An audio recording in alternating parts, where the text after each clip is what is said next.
você achou, Evangelho de Marcos, capítulo 10, eu vou fazer a leitura a partir do verso 35. Diz assim a palavra do nosso Deus.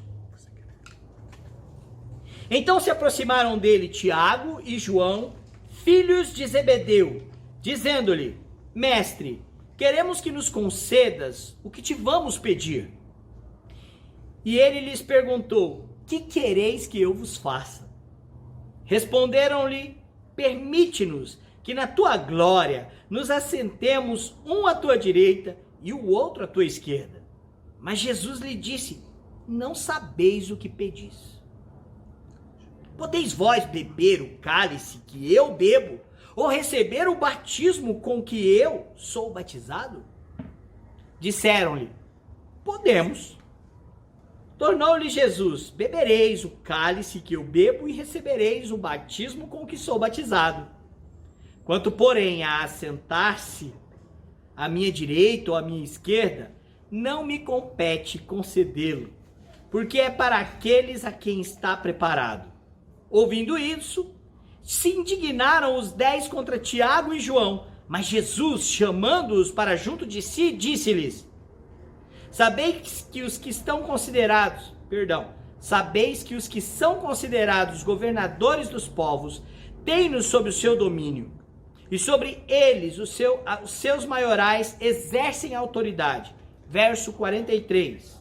Mas entre vós não é assim. Pelo contrário, quem quiser tornar-se grande entre vós, será esse o que vos sirva. E quem quiser ser o primeiro entre vós, será servo de todos. Pois o próprio Filho do Homem não veio para ser servido, mas para servir e dar a sua vida em resgate por muitos. Vamos orar mais uma vez? Feche os seus olhos. Senhor, obrigado pela tua palavra. Obrigado a Deus porque ela nos instrui e nos adverte. E o texto do Evangelho de Marcos que vamos ler hoje é um texto, ó Deus, que faz com que olhemos para os nossos posicionamentos no reino. Por isso, ó Pai, eu te peço, ilumina-nos com o teu Santo Espírito, para que a nossa mente e o nosso coração seja moldado por ti. Em nome de Jesus nós oramos. Amém. Bom, este é um texto que nos faz pensar sobre os nossos posicionamentos como povo de Deus. Tiago e João procuraram Jesus e lhe fizeram um pedido. Em outros textos do Evangelho Sinótico, como o Evangelho de Mateus, a mãe de um desses dois apóstolos, de Tiago e de João, é quem faz esse pedido. Ou seja, eles inclusive pedem ajuda da mãe para fazer este pedido para Jesus. E este pedido é revelador. Revelador sobre o coração dos discípulos e revelador sobre o que Jesus ensina para os discípulos. E eu gostaria de abordar três posicionamentos do coração dos discípulos, mas quero também apontar para como Jesus resolve isso. Como Jesus aponta para a solução deste problema. E eu separei o seguinte tema: o chamado de Jesus para o serviço desfaz a autopromoção. Ficou um pouco grande, mas eu confesso que eu não consegui mudar, eu diminuí. Mas eu quero que você grave isso. Olha, Jesus tem um chamado para a sua igreja, um chamado para a comunidade dos discípulos.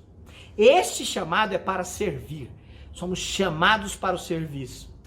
E esse chamado destrói, desfaz a autopromoção, a necessidade de se autopromover. Em primeiro lugar, aqueles discípulos, eles estão preocupados com a autopromoção e eles têm um pedido egoísta a fazer para Jesus. Um pedido extremamente egoísta, que está voltado à promoção particular, à promoção do seu status.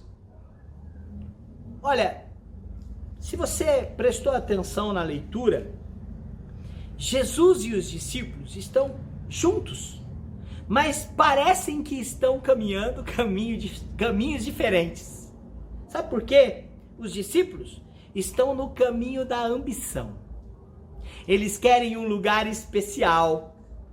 Quando Jesus se manifestar em glória e poder, eles querem, Tiago e João, sentar um na esquerda e outro na direita. Eles estão no caminho da ambição. Mas ao olhar para Jesus, você perceberá que ele está no caminho da cruz, o caminho da abnegação, o caminho da humilhação. E ele chamou os discípulos para seguirem, para segui-lo. Mas os discípulos não entendem. Olha, se você voltar nos versos anteriores, o verso de número 32 até o verso de número 34, são versos que eu não li, eu gostaria de ler agora. Você vai perceber que Jesus está explicando para os discípulos que o caminho dele levará para a cruz e levará para os propósitos redentores de Deus. Olha o que o texto diz no mesmo capítulo, capítulo 10 do Evangelho de Marcos. Estavam de caminho, subindo para Jerusalém, e Jesus ia adiante dos seus discípulos. Eles estavam no caminho juntos. Esses se admiravam e o seguiram, tomados de apreensões. E Jesus, tornando a levantar à parte os 12, passou a revelar-lhes as coisas que deviam sobrevir, dizendo, verso 33, eis que subimos para Jerusalém, e o Filho do Homem será entregue aos principais sacerdotes e aos escribas, condená-lo-ão à morte, e o entregarão aos gentios, hão de escarnecê-lo, cuspir nele, açoitá-lo e matá-lo, mas depois de 3 dias, ressuscitará. Jesus está no caminho com estes homens. Eles são chamados para o caminho de Jesus, mas Jesus caminha para a renúncia. Jesus caminha para a abnegação. O caminho de Jesus é o caminho da cruz. Mas os discípulos, caminhando na estrada com Jesus, ouvindo as suas palavras, estão no caminho da ambição. Eles apresentam um pedido. E esse pedido revela o coração deles. É um pedido egoísta. Meu irmão e minha irmã, é possível você estar na caminhada da fé. É possível você estar na caminhada cristã e estar seguindo numa direção diferente com que o rei e o reino está andando e se movendo. É possível você caminhar numa direção contrária ao que o nosso rei e o nosso reino está sendo conduzida. As nossas orações muitas vezes estão movidas a pedidos de ambições pessoais. Cuidado, eles se apresentam diante daquele que prometeu aos discípulos que tudo que eles pedirem será feito. Mas eles pedem aquilo que não está comprometido com a glória de Deus. E o pedido deles é, nós queremos sentar um à tua esquerda e outro à tua direita. Verso de número 35. O pedido deles é sem discernimento e é pelo motivo errado.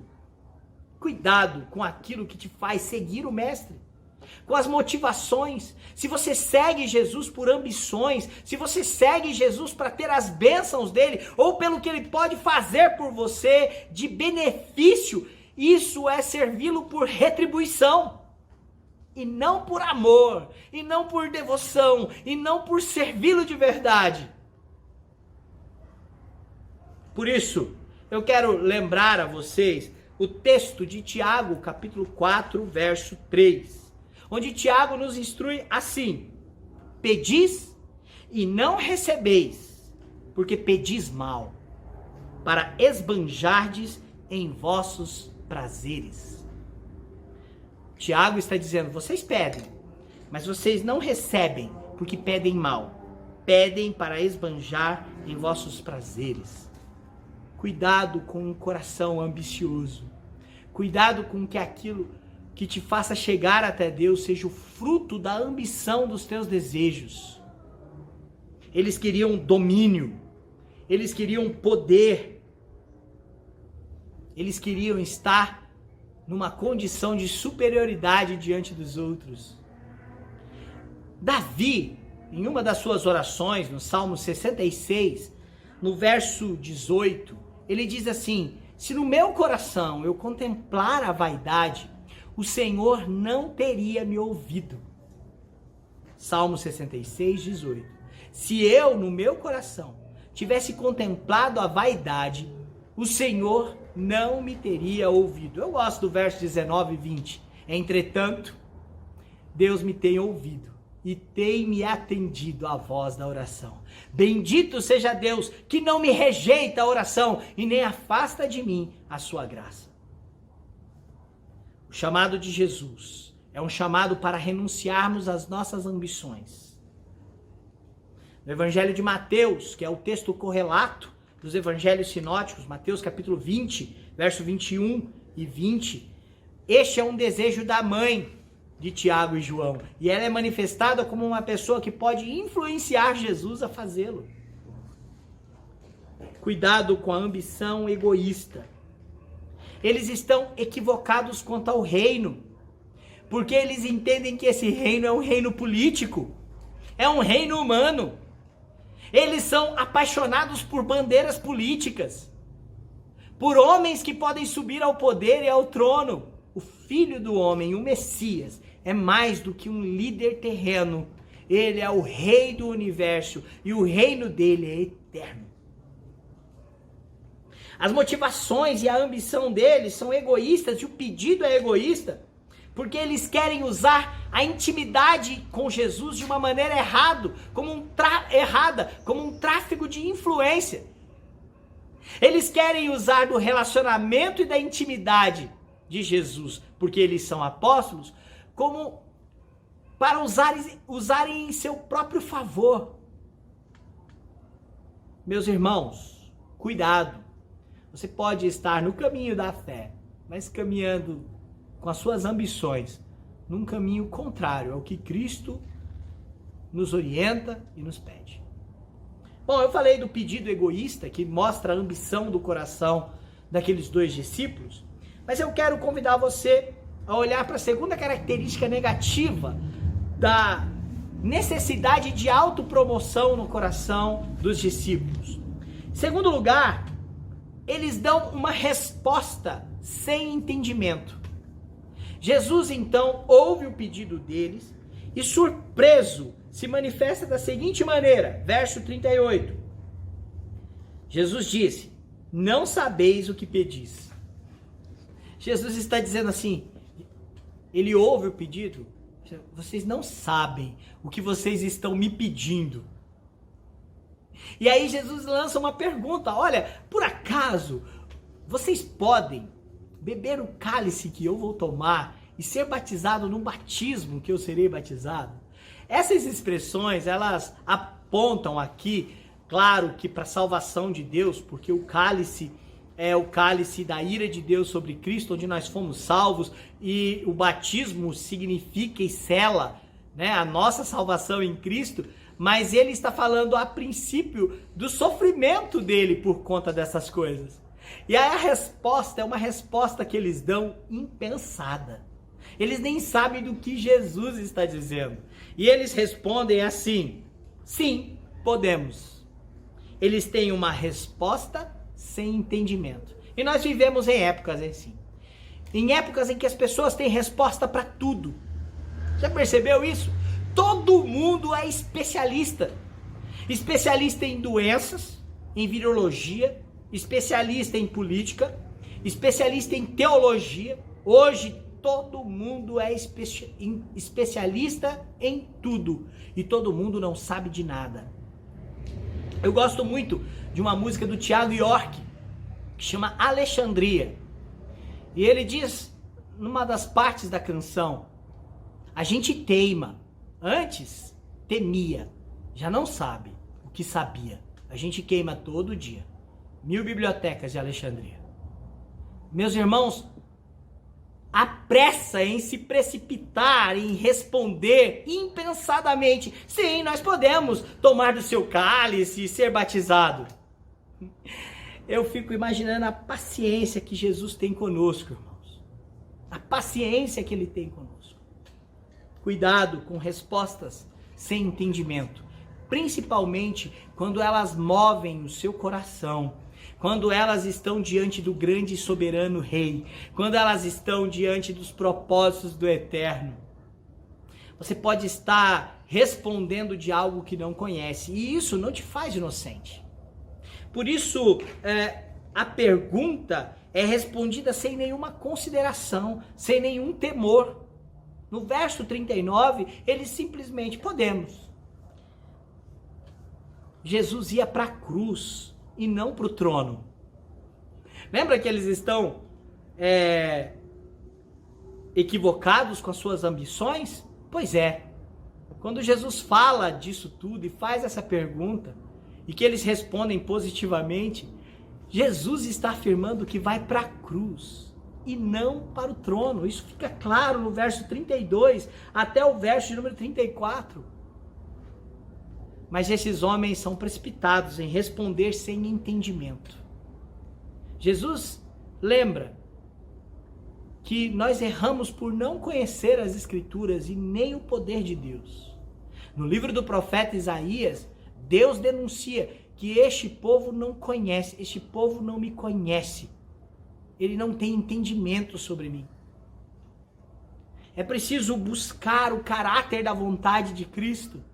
E isso os discípulos não faziam.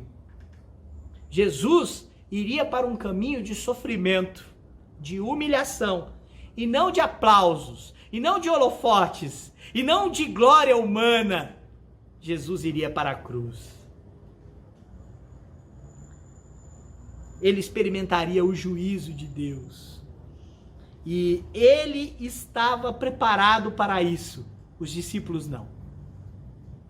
Ele esteve preparado e preparou a sua vida terrena inteira para este momento. Os discípulos não conseguiam entender isso.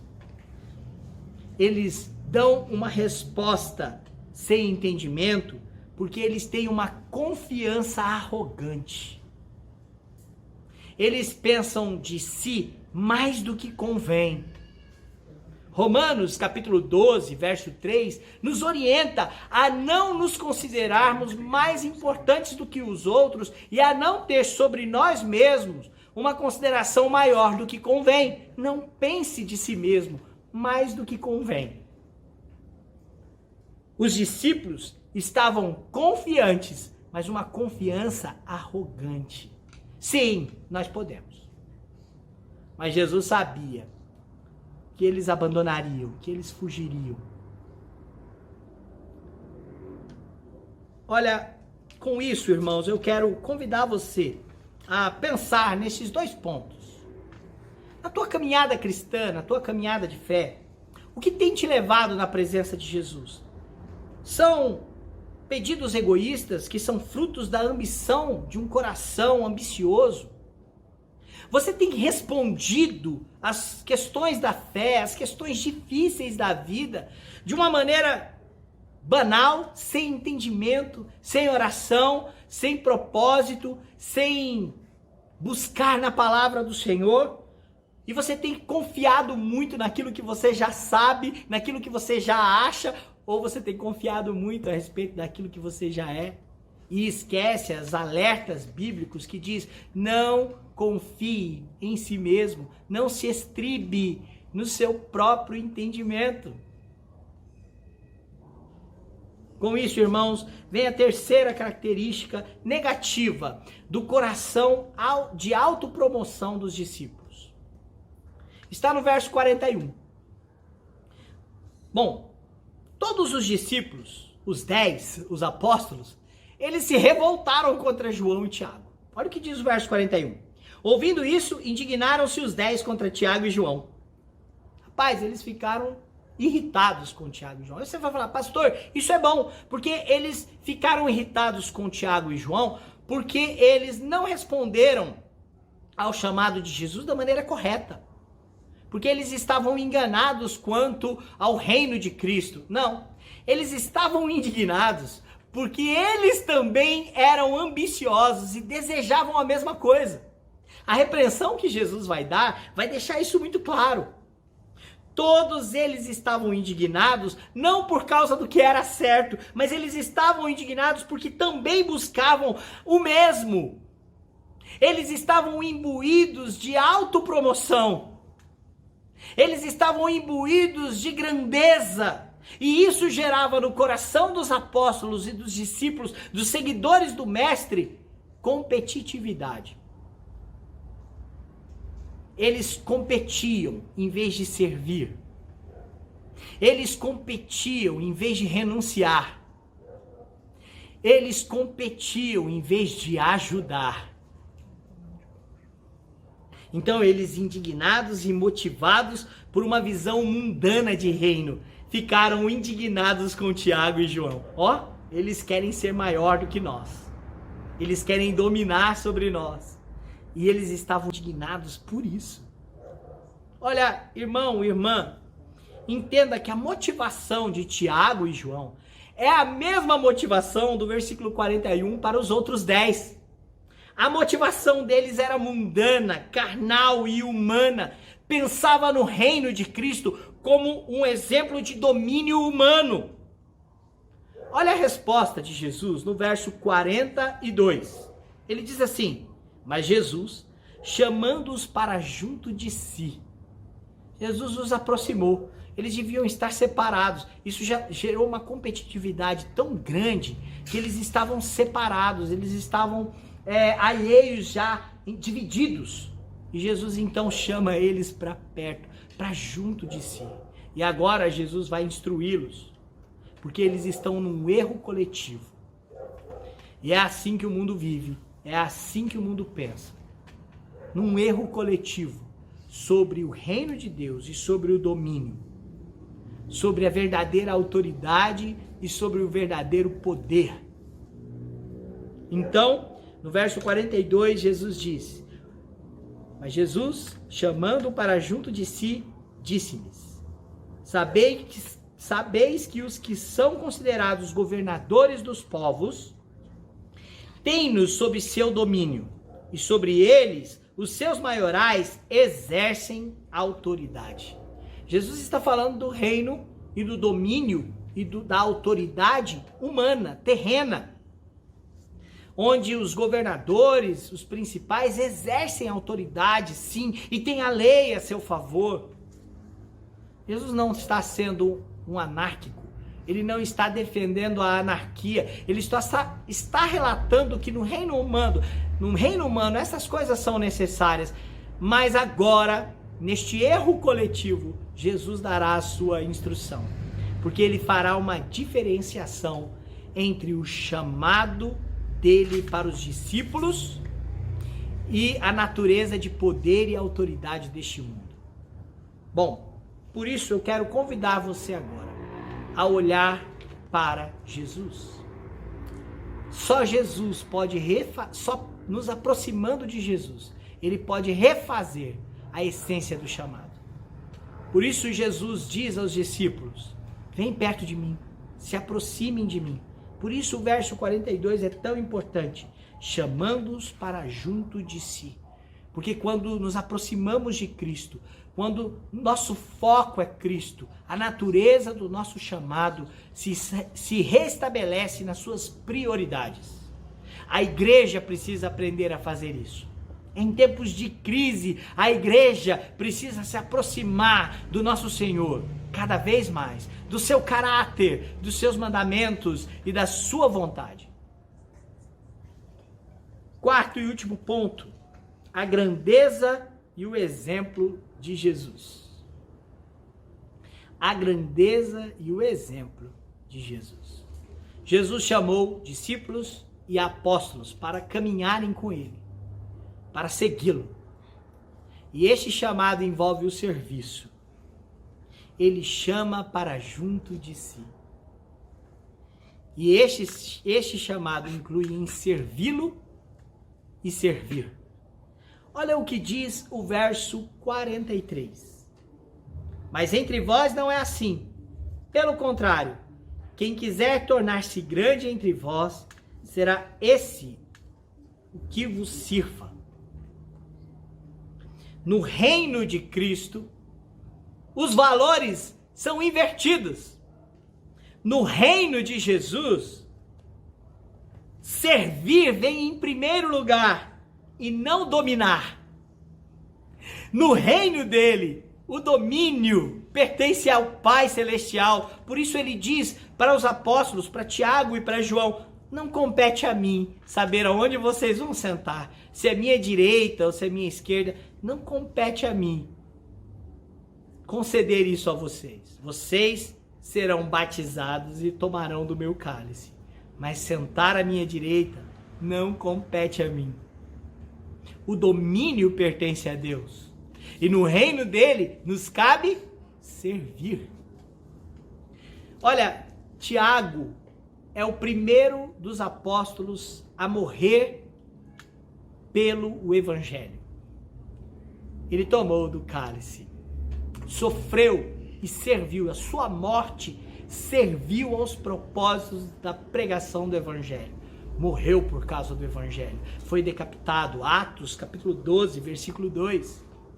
João, seu irmão, foi o último dos apóstolos a morrer. E talvez o que mais tenha sofrido. Teve como preso na ilha de Patmos e viu a igreja ser perseguida. E sim, foi batizado e tomou do cálice, sofrendo e servindo a igreja em sofrimento. O nosso chamado é para servir, irmãos. E os valores do reino invertem os valores do mundo. Porque no mundo, quem tem autoridade é quem domina. Domina sobre os outros, para que os outros lhe sirvam. No reino de Cristo, a prioridade é servir e não dominar. Bom, Jesus vai usar duas palavras aqui. Na sua Bíblia, na Bíblia da Revista Atualizada, elas aparecem como servos e escravos. Eu vou ler, acho que no verso 44 e 45, o 43 também. Vou ler o 43 novamente, tudo bem? Mas entre vós não é assim, pelo contrário. Quem quiser tornar-se grande entre vós, será esse o que vos sirva. E quem quiser ser o primeiro entre vós, vos será servo de todos. Pois o próprio Filho do Homem não veio para ser servido, mas para servir e dar a sua vida em resgate por muitos. Eu me enganei aqui, por causa da pesquisa no original, no grego, na minha Bíblia em português só aparece mesmo a palavra servo. Mas Paulo, o evangelista e Jesus está usando duas palavras diferentes que estão traduzidas aqui na atualizada como servos. A primeira delas é diáconos, que significa servos ou serviçais, aqueles que servem. E ele usa também no verso 44 a palavra doulos, que significa escravos. Você quer ser o primeiro no reino de Deus? Seja escravo de todos. Que palavra forte, não é? Você quer ser grande no reino de Deus? Diáconos, sirva. Sirva a todos. Sirva ao reino. Sirva ao propósito do reino. Maior é o que serve. Tolos, sejam escravo para o serviço do reino e sirva aos seus irmãos. Ah, como essa mensagem está fora de moda. Como as mensagens do evangelho hoje, na mídia, da moda, dos templos que estão lotados, são de um Deus que serve o seu povo apenas, e de um povo que é servido caprichosamente, onde a igreja precisa servi-los, onde todos precisam servi-los, para que eles estejam bem. O nosso chamado é para o serviço. Eu ouço um programa de rádio que eu gosto bastante, chama Rádio T. O povão tá na T, né? Assim o slogan da rádio. Tem um programa que passa aos domingos, eu e minha família, a gente assiste quase todos os domingos. Assiste não, como é que fala da rádio? A gente ouve, né? A gente ouve, que é o programa do Juca Bala com o Padre Divino. O Padre Divino é um sacerdote católico romano E ele tem uma participação todos os domingos, ele participa de algumas brincadeiras, né, com o Juca Bala, que é um comediante aqui do Paraná, com um sotaque bem gauchesco, ele é bem engraçado. E ele participa de algumas brincadeiras ali com o pessoal comediante e depois ele faz uma bênção. E numa dessas entrevistas e bate-papo neste programa, o Padre Divino falou sobre o propósito de servir a Deus, porque o Juca Bala fez uma brincadeira, que Deus tinha que atender às nossas vontades em oração, fazer o que a gente pedia. E o Padre Divino então disse essa palavra no rádio. Ele disse assim: o melhor é o serviço e não o ser visto. No reino de Deus, o melhor é ser visto do que ser visto. Mas as pessoas querem ser vistas. As pessoas querem aparecer. As pessoas querem o lado esquerdo e direito do reino eterno. Mas não querem se escravizar por amor. Servir por amor a este eu, a este Deus e a este reino. Servir aos irmãos por quem Jesus morreu. Tiago e João aprenderam com Cristo e tiveram a oportunidade de servir como escravos do reino. Servir com o seu sofrimento para que Deus fosse glorificado. Por isso, olhe para Jesus. Olha para o que Jesus fala de si mesmo. O verso 45, Jesus conclui este ensinamento dizendo: pois próprio Filho do Homem não veio para ser servido. Ele veio para servir e dar a sua vida em resgate por muitos. A palavra resgate é o plano de salvação de Deus, em perdoar os nossos pecados, em nos redimir. Por isso, meu irmão e minha irmã, sigamos o exemplo do Mestre, que mesmo sendo Deus, não usou como usurpação ser igual a Deus, antes se humilhou, se esvaziou, tomando forma de servo e sendo obediente até a morte e morte de cruz. Filipenses capítulo 2, versículo 5 até o versículo 11, e por isso ele tem o nome mais exaltado, onde todo joelho se dobrará e toda língua confessará. Ei pessoal, quer continuar assistindo os nossos vídeos? Clique aqui e você vai ter acesso em outros vídeos. Mas também se inscreva no nosso canal, tá bom? Acione o sininho e compartilhe com outras pessoas.